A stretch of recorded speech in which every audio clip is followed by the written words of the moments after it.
orthopedic surgeon. My subspecialty is sports medicine. So I've been in practice around 20 years. Started in the Philippine General Hospital. My private practice is in Cardinal Santos Medical Center and in peak form. What are my views or thoughts on self-care? Obviously, I think if you're a doctor and you don't even care about your own health, that makes you a really bad doctor. So I think we should always be the examples for our patients, and it starts with us. No? So all doctors will have all the excuses which I had, no, na too busy, there are too many things to think about or worry about. So the answer to that all the time, which I tell the other doctors, how are you going to enjoy your money if you're dead? Diba? So I think everyone should really take care of themselves. I think it starts. It's more like a roller coaster thing. No, there are times that you really obsess about taking care of yourself. That there are times when some stresses come in, and then some big projects are happening. You tend to neglect it. I think I've reached the stage wherein it's no longer an option, no, to be on that roller coaster. No, it's always going to be consistently exercising, eating right, and then when the stressful time comes and you're really busy, maybe lessen the exercise a bit, but take care of the other things as well, no, which is getting enough rest and then taking your vitamins, getting enough sunlight, no, and all of those other things. So it's as you get older, I guess it becomes simpler because your priorities become more clear. Before, no? But typically, maybe clinic would be every day. I'm a Monday to Saturday person. No, if I need to take breaks, I may take a few days off and go have a vacation. But when it's work time, I'm probably one of the few who will retain a 6-day week. No, which is just working the whole day. No, surgeries are usually late at night, ending early in the morning. No? So I try to keep some mornings free for exercise. No, then the other things will revolve around work. No, but generally it's a busy week that I take frequent breaks na lang if needed. Maybe once a quarter, we'll take a vacation. Well, I my exercise routine starts my days, no, and I make it. I try to make it 4 days a week. 2 days a week, Monday and Friday, I'm with my trainer, and we start at 7 in the morning.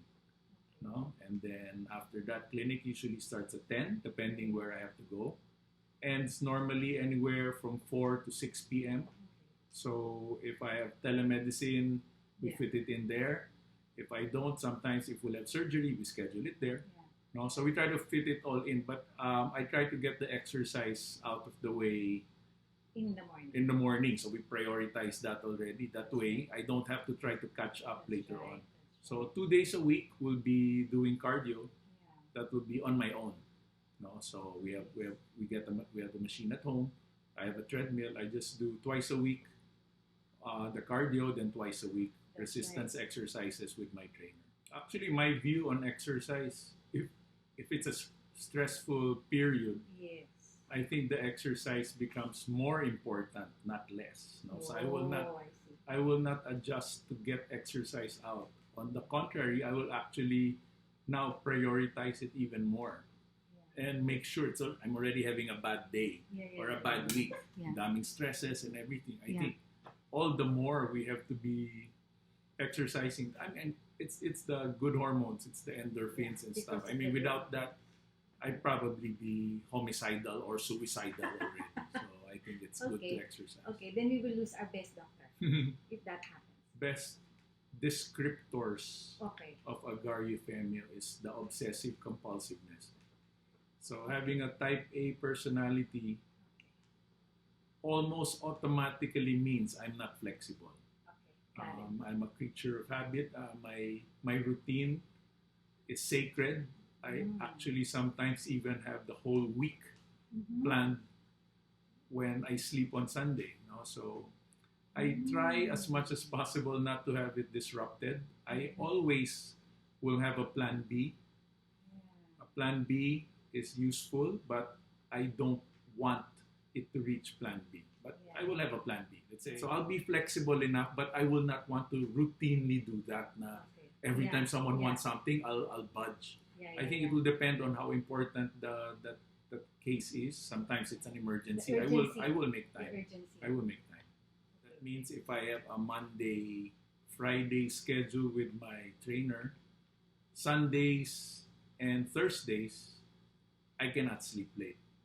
Mm. I will try to sleep early on those days, or certain days that there are no activity scheduled. Yeah.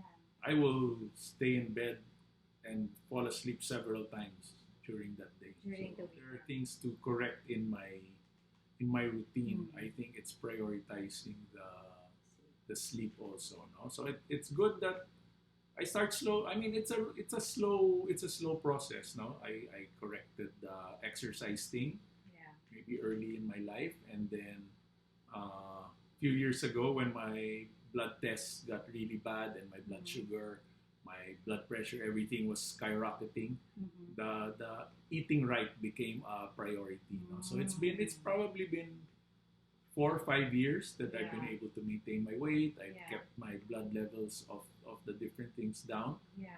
and it's a lot on the discipline part. No, so Yeah. now that I've gotten those two, the last would probably be being able to rest and de-stress better. Yeah. No? Yeah. Yeah. So maybe sleep Yeah. will definitely be my last goal, Yeah. final frontier. Then I'd say I've got it all done. Yeah. done. So Medically speaking, that's around 8 hours, but I think a good 6 hour nighttime rest Yeah. is going to be good. And my advantage is because I have a driver. If sometimes I have to go to two places, Yeah. I take my power naps In between. on the road. Yeah. I get into little arguments with some of the internists Mm. that I talk to. Okay. They're obviously anti-cigarettes, anti-alcohol, and stuff. No? Mm. I agree with the cigarette part. No, I used to smoke. When I decided to stop, it was like a promise I made to my mom before she passed away. So I've kept it till this day. This is probably, I'd say, 5-6 years already. So cold turkey. You Yeah, just, cold turkey, Okay. and when it happened, there's just nothing that will make me go back. So Nice. that problem's solved. Okay. I don't do drugs, so I say let me keep my alcohol. Anyone who's been drinking socially with friends would know the better the conversation, the better the time you have with your friends, the more you're gonna drink. Mm. So it's fun because your adrenaline is Yeah. high anyway. You'll be able to metabolize it. I will never drink because I'm depressed. I'll never Okay. drink because think of killing myself. So Yeah. that's not Yeah. part of the. So Usually yours it's is because you for wanna socializing. and to have fun, just Yeah, to be with social friends, drinks. swap stories, and joke around. And You learn to avoid people who will just irritate you, because I've never learned how to be plastic. Okay. When someone I don't like, they'll automatically know. Because You're I can't. transparent. I can't fake it. It's just gonna show. So I just avoid them na lang. I mean, if they'll invite for something, let's have dinner, whatever. So I'm not gonna be happy anyway. So wag na lang. Just come up. The only thing I follow is that if you're very strict with your diet, let's say with me, Yeah. no sweets. I don't eat rice, bread, pasta, potatoes. Mm. So all of the desserts I don't ever. No, you don't touch it. So if I get, let's say, one bad day na masarap talaga yung ice cream or whatever na ano, you don't have to, I've learned that, you don't have to make up for it by Okay. eating less on another day. I Just see. be correct again. So parang, So allow that's that why day to pass. that's why they call it a cheat day, because they've realized you don't have to make up for it. You just have to have consecutive days again of doing the right thing.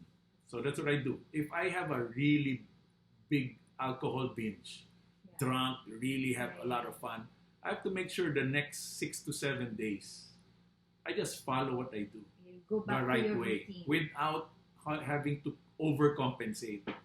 I don't have to cut down on 1 or 2 meals just to make up for that thing. Just do it the right way again.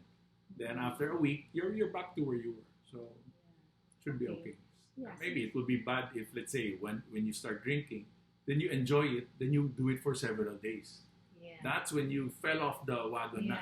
yeah, Now you're really back to the bad habit. So it's really better to understand you're allowed to enjoy it, That's right. pero just go back to the proper ways after. Yeah. Well, for one, I don't take long trips. If it's with family, uh, the maximum would be 2 weeks. Okay.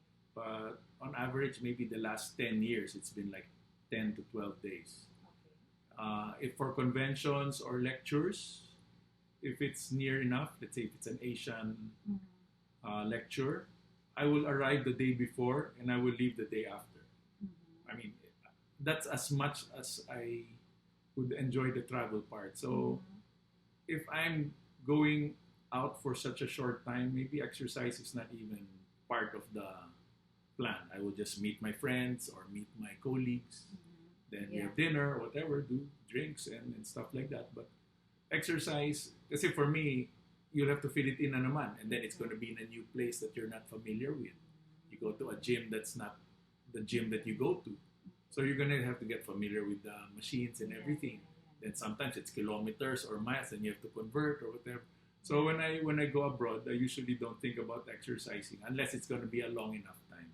But And if long it's is more than 2 weeks. yeah, but if it's going to be a 2 week thing naman, chances are since you're abroad, you're probably going to walk a lot. Exactly. I mean, compared to here. Yeah. So that will make up for it. Then I just do push-ups na lang, at least for a little muscle tone. Then there's this there are gadgets, yung perfect push-up. Very simple thing you can bring, or you bring some bands. Yeah. Then you can do some exercises in the hotel room That's right. or wherever you're staying. Before or after your Yeah. day. Oh. Okay. I would like to advise things that I'm actually following, but I'm also guilty of that now, working a lot and everything. But I think if you try to put things in perspective, why are you working so hard anyway? Is it really to make money? Because if that's the goal, you're not even going to live long enough to enjoy the fruits of your labor. But if it's, let's say like me, you need to earn, but you don't need to earn huge. But I'm trying to leave a legacy, meaning I'm trying to build a sports medicine practice wherein I will teach people, make them carry out how I feel is the proper way to do medicine. So that alone gives me purpose.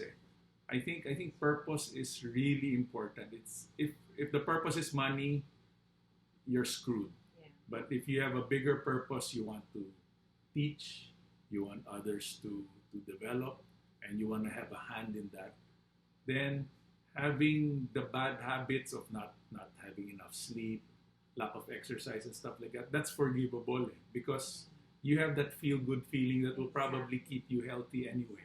No? But in the end, you cannot and should not be too busy that you will neglect your own body.